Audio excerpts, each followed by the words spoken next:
అమ్మవారిని ధ్యానం చేసుకుంటూ మా కమిటీ పెద్దలు, మా పెద్దోళ్ళు, మా నాయళ్ళు, గ్రామస్తు పెద్దోళ్ళు అందరూ వాళ్ళు పునాదేసి దేవస్థానాన్ని డెవలప్ చేసిండ్రు.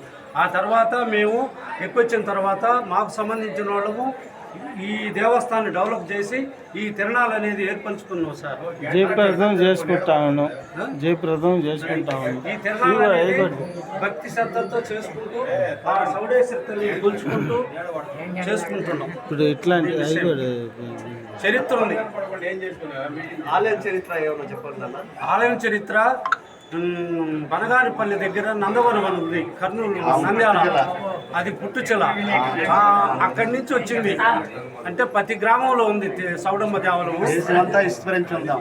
ప్రతి దేవాలయంలో ఉంది.